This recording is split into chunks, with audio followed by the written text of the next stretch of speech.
How do you explain that? They're taking people's land away, and in many cases those people are being executed, and in many cases it's not the government that's doing it, it's people that kill them and then take their land, and nothing happens to them. But we have thousands of people that want to come into our country. They're also going to Australia in a smaller number.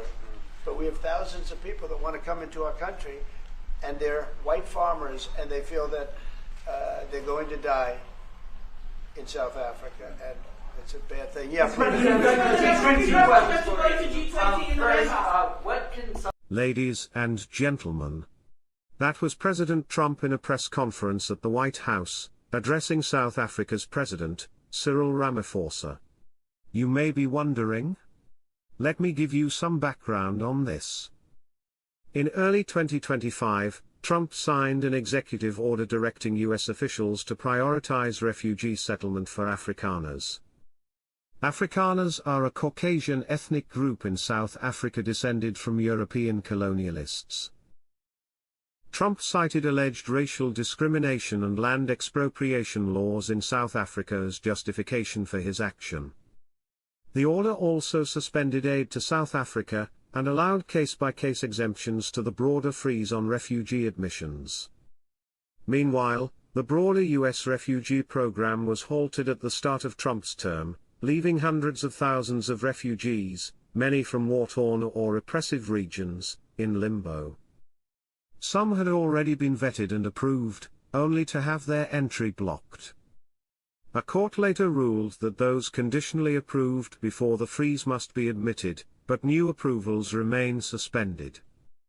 But, on the Senate Foreign Relations Committee on May 20, 2025, Senator Jeff Merkley confronted Secretary of State, Marco Rubio, about the preferential treatment of Afrikaners. I would like you to watch the following excerpts of the hearing. Then, I will follow through with my commentary. Do you think Afrikaner farmers are the most persecuted group in the world? I think those 49 people that came certainly felt they were persecuted, and they've passed every sort of check mark that had to be checked off in terms of meeting the requirements for that. They live in a country where farms are taken and land is taken on a racial basis. Okay. Do you think they're more persecuted than Uyghurs or Rohingyas, or more persecuted than political dissidents in Cuba or Venezuela or Nicaragua, or more persecuted than those who would be threatened should they be returned to Afghanistan by violence by the Taliban? Well, the problem we face there is the volume problem, okay? If you look at all the persecuted people of the world, it's millions of people. They can't all come here. And we had refugee programs. So why prioritize Afrikaner farmers? Well, because it's a small subset, it's a new issue, and the president identified it as a problem and wanted to use it as an example. But that's different from having these refugee programs that were basically spending money to put people up in communities and accommodate them, and it was acting as a magnet. Millions of people enter this country illegally, and today the border is sealed. Let me challenge you, and I'm just going to say for the public, if you want to understand about the, quote, persecution of Afrikaner farmers, go look at the composition of the South African government. Since July of 2024, there's a government of national unity, and the opposition party to the ANC, the Afrikaner Party, the Democracy Alliance, is part of the governing coalition. They joined the governing coalition a year ago, and the leader of that party was given the remit of Agriculture Minister, John Steenhuisen. He is the leader of the former Afrikaner Party, still widely representing Afrikaners. He is the Minister of Agriculture in South Africa right now. I assert that this claim that there's persecution of Afrikaner farmers is completely specious. Are you aware ever during the apartheid era in South Africa did the United States establish a special program to allow South African blacks who were treated as second-class citizens in the apartheid program, a special program that they could claim refugee status in the United States? No, because I was probably in 9th grade or 8th grade at the time. Well, then I don't expect you to know. I'll just tell you, never has there been a program, a special program for Africans to come in as refugees to the United States. We've allowed special programs for people being persecuted for their religion, Soviet-era Jews. We've allowed special programs for people fleeing from communism, Cuba, Vietnam, the Soviet Union. We've never allowed a special program to allow Africans into the United States in an expedited refugee status until now. Afrikaner farmers living in a nation governed by a government of national unity that includes the main Afrikaner party. And actually, an even more right-wing Afrikaner party is also included in the coalition government. Now, would you agree with me, Mr. Secretary, that if we're interpreting the statutory phrase, a well-justified fear of persecution, we should try to do that in an even-handed way? I think we should try to do that in the interest of the national security of the United States. So okay, I agree with you too. We should. Should we try to do it in an even-handed way? So, for example, should we say, if you're persecuted on the grounds of your religion, we'll let you in if you're a Christian, but not if you're a Muslim? I think that the United States has a right to allow into this country and prioritize allowance of who they want to allow to come in. But I'm going to ask you, what? Yeah. So a well-justified fear of persecution? Yeah, they thought that their means? farms You were don't being think burned that down and they would means be anything? killed. I think that's a pretty good justification for wanting to come. They're Okay. afraid for their lives. And should it be applied in an even-handed way? That's an easy. No, our foreign policy doesn't require even-handedness. It requires prioritizing the interests of the United States. The phrase says you are entitled to entrance as a refugee if you demonstrate a well-justified fear of persecution. No, you're not entitled. So you're can allowed. you have a different standard based upon the color of somebody's skin? Would that be acceptable? Well, I'm not the one arguing that. Apparently you are, because you don't like the fact that they're white, and that's why they're coming. I'm just asking you to say that would be unacceptable. Well, no, that I would say that the United States, a very easy thing the United to say. States has a right to pick and choose who they allow into the United States. Even based on the color of somebody's skin. You're the one that's talking about the color of their skin, not me. These You're are people whose refusing to farms were being acknowledge burned that down it and they were should be killed because of the even-handed. color of their skin. Well, Well, you've demonstrated enough because you think anyone should be allowed into this country for any reason because they met a certain criteria. Who has said that? We are going to prioritize people that come into our country on the basis of what's in the interest of this country. That's a small number of people that are coming. But in you that said particular case. this weekend that but there in would other be more. cases, it's harder to vet. In other cases, it's more difficult. And by the way, the United States admits people every year. 1 million people come to this country every year legally. 1 million And people now a year come to this there country is legally. one group No of other people country that in the have world an is nearly as easy generous. pass into this country. For the first time, this administration has said Afrikaners get an easy pass and refugee programs for the remainder of the world are shut off. And you can't say to the American public that we should apply this statute in an even-handed way. No, I I'm think it should shocked be at that, applied in a and I way. yield No, you back. shouldn't be shocked. It should be applied in the national interest of the United States. Our immigration policy should be based on the national interest of the United States. Period. End of story. If there is a subset of people that are easier to vet, who we have a better understanding of who they are and what they're going to do when they come here, they're going to receive preference, no doubt about it. There are a lot of sad stories around the world, millions and millions of people around the world. It's heartbreaking. We cannot assume millions and millions of people around the world. No country can.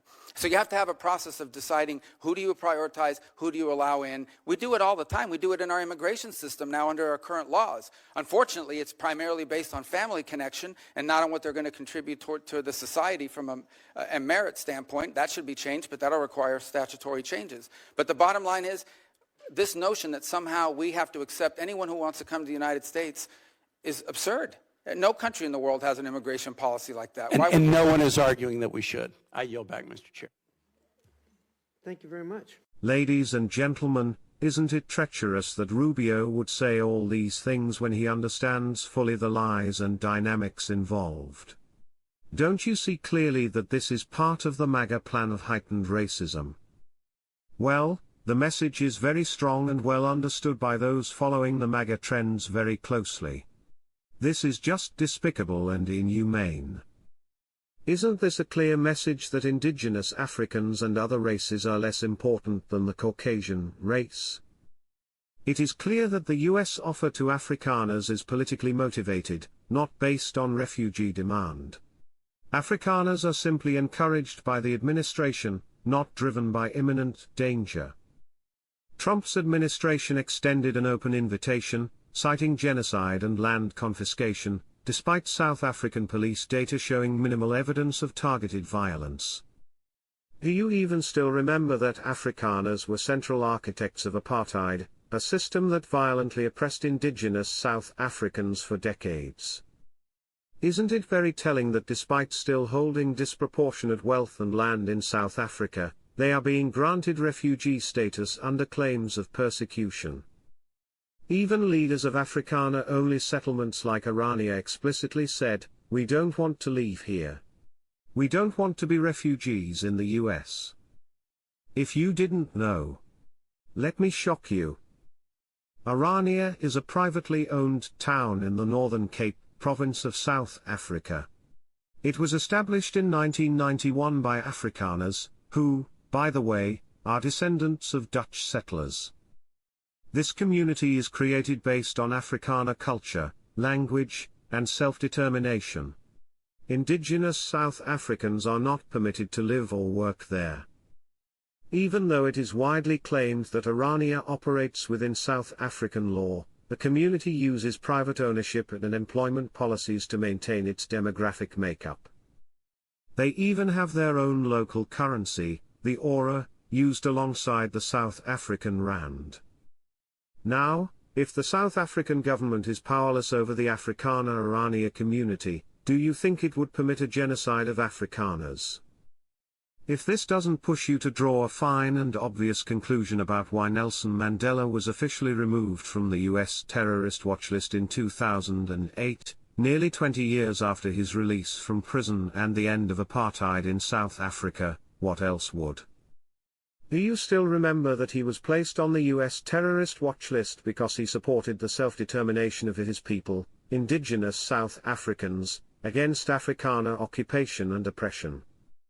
Even when he became South Africa's first democratically elected president after apartheid, and a global symbol of peace and reconciliation, winning the Nobel Peace Prize, the bureaucratic designation remained.